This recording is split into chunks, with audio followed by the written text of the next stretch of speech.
Welcome back. Our next guest is a Felix and Juno Award-winning artist and a global trailblazer in the francophone pop scene. Well, she just released her 7th studio album entitled Cavale, and joining us in studio is Béatrice Martin, or as most people know her, Cœur de Pirate. Hi. Oh my God. Oh my goodness. We're so excited to have you here. I'm so nervous. Like, this is amazing. You ladies are divas, and I loved it. I love everything about this. Oh my God. Well, obviously we love you so much.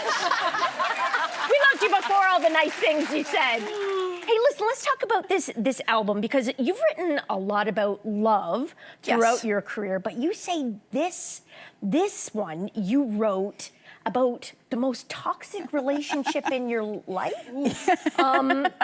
Only a diva would ask this, but can you tell us more?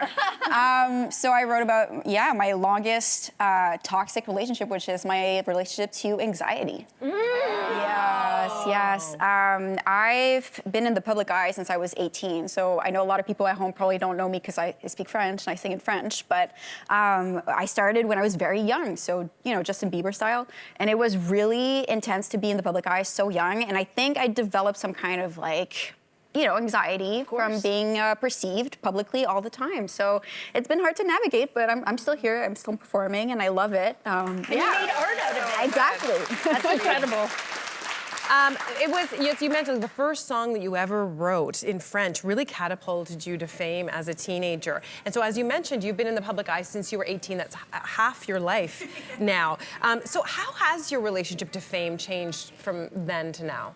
I think it was easier back then because there was no Instagram and nothing like that. In 2008, it was the only thing that I remember seeing was the iTunes top. Yeah. So I was like, oh, my album's #1. That's cute. I love it. Yeah. But I didn't have that whole, being on Instagram and TikTok and all these things now. It's very weird. And so my perception of myself has really changed through other people's eyes, and it comes in waves, but I'm still here, so that's good. Oh my goodness. Well, the album title Cavale translates into fleeing or running away, and I understand the title track was inspired by an experience you had as a teenager. Can you tell us more about that? It's a cute story. So basically, when I was a teenager, I had a crush on one of my friends, my girlfriends, and when she learned about it, she stopped talking to me, which is a very universal experience if you grew up queer. And so I thought to myself, okay, I cannot go towards girls anymore. This is done.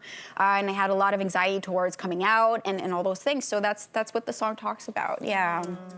I'm okay now. I'm okay. Yeah. Well, keeping with this, you have earned yourself a lot of titles and accolades, but you actually say one of the ones that you're most proud of is gay icon. Yes. So talk about this. Because to me, being a gay icon is the biggest compliment, because they are cultural, how do we say this? They're the base when it comes to culture and knowing trends and everything. So yeah, if I have them, I'm so happy. I'm so happy. You get, yes. You get very vulnerable in this album, as we've been hearing in different ways. So you've talked about getting vulnerable about anxiety, but you also get very vulnerable about your experience in motherhood, postpartum depression, for example. Oh, we cannot. Oh my God. It is. So how has... Okay, we're done the interview. We're just gonna look at pictures, because that is just too cute. So how has, going through postpartum depression impacted your art? And also, how does that fit into your creativity? Yeah, it was so weird because after I had my son, Arlo, I went through a lot of things professionally too. I had the acquisition of my label. And so as soon as I had the baby, I just stopped writing completely. And that's when I figured out that something was truly wrong. And I was probably going through some kind of postpartum depression. I also had a lot of anxiety while I was pregnant. And I know there's a lot of people that go through that, but they don't really talk about it. So I thought it was nice to just touch base on that a little bit in the album and in interviews a little bit too. Yeah. The Quebecois music scene is so rich, but there can be a bit of a gap between English and French-speaking audiences. Yeah, it's true. So what's your experience been like bridging that gap? Yeah, I've been really lucky because I've been doing this since I was 18. I actually do play shows in the rest of Canada, the Rock, as we call it. And I'm so lucky. And I figured, you know, if people come to see my show, they actually like French music, and they you know, they like to listen to me, even though sometimes they don't understand. I'm also quite a staple in French class. So people do listen to my music in French class. That's very cool. Yes. Love that. Great idea. Wow. Well, you're being honored with the Trailblazer Award at Billboard Canada Women in Music tonight. Yes, yes. That's a pretty big deal. When you think about your career, is there one thing you're most proud of? I guess just like helping people through music is the big one. Whenever people come up to me and say, hey, like, you know, I've been through this in my life and I listened to one of your songs and the song really spoke to me at that time, that's me doing my job and I love it. And yeah, it's great. Beautiful. I'm proud of that. Beautiful. Well, Béatrice, thank you so much for joining us on the couch. It's about time that you're here. Thank you so much.